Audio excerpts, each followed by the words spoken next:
I've been ghosting my fiancée after she lied to the police and got me put in jail for the night, just to protect her male best friend. I'm not sure I can forgive her. My fiancée, 25 female, and I, 28 male, just got engaged 2 weeks ago. We've been together for 5 years now. 3 weeks ago I came home from work exhausted. When I arrived home, I saw her and her friend Mike sitting at the dining table. I went over to my girlfriend, kissed her on the cheek and dapped up Mike. I didn't really think too much about him being there since I know him really well and he's known my girlfriend since they were little kids. I just asked him if he wanted a beer or something, but he refused, stating that he was here to talk to me. I was confused at first, but when I looked at their serious expressions, I knew it was something serious.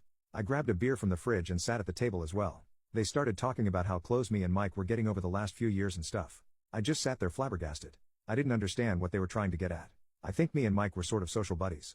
If we were both attending the same social gathering, of course I'd hang out with him, but I never really hung out with him alone or made separate plans with him. I just told them to stop rambling and to get to the point. I was exhausted and really didn't want to beat around the bush any longer. My girlfriend asked me if it was okay if Mike could stay over for a few weeks since he recently got fired and evicted from his place. I told him of course he could stay as long as he didn't make a mess and contributed to the household chores like taking out the trash, etc. He got up and gave me a tight hug and thanked me. Little did I know this man was a filthy alcoholic. The first week things weren't that bad. He just kept to himself, did the chores I asked of him, and it was fun having someone in the house to watch basketball with. After that first week, things took a massive turn. I started seeing empty beer cans everywhere, his dirty socks stuffed into our couch and stuff. I confronted him about it, but he just apologized and told me it wouldn't happen again.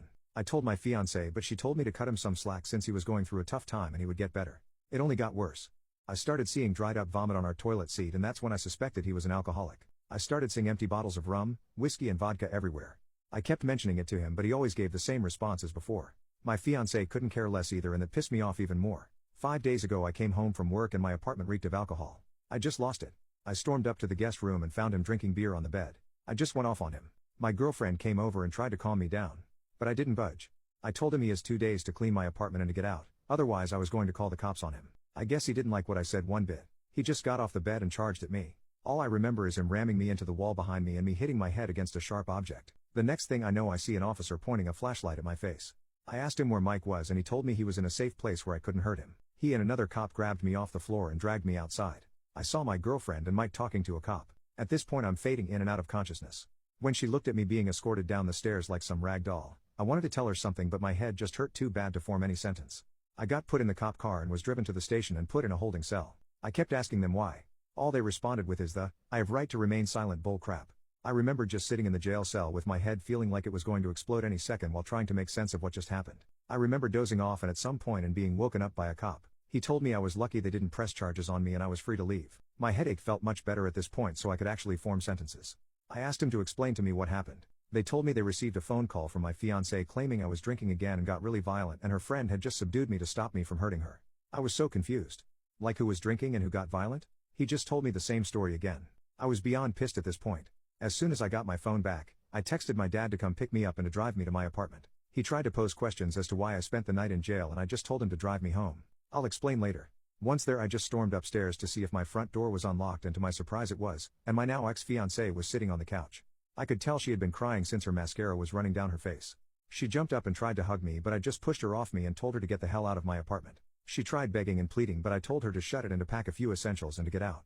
She left after begging a bit more. I immediately called off from work claiming I had an injury and just got dispatched from the hospital. That whole day seemed like a fever dream to me. Nothing made sense. Why did my fiancée lie to the cops? That's all I thought about all day. She tried calling me a million times, but I kept trying ignoring it until I just couldn't hold back anymore.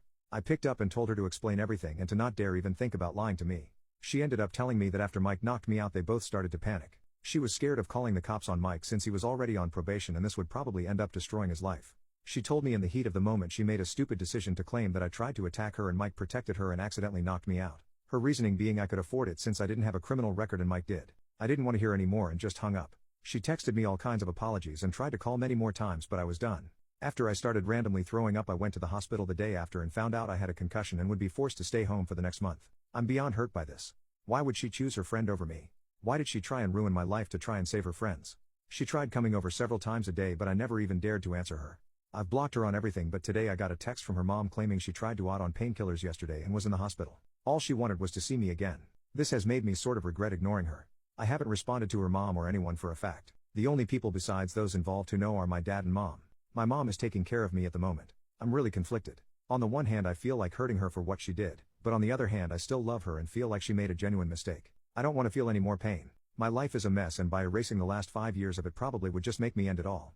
I don't want to see the love of my life being buried over me ignoring her. I don't want to force my poor mother to be my free caretaker for a month. I feel like it's my fiancé's responsibility now. I'm so done with everything.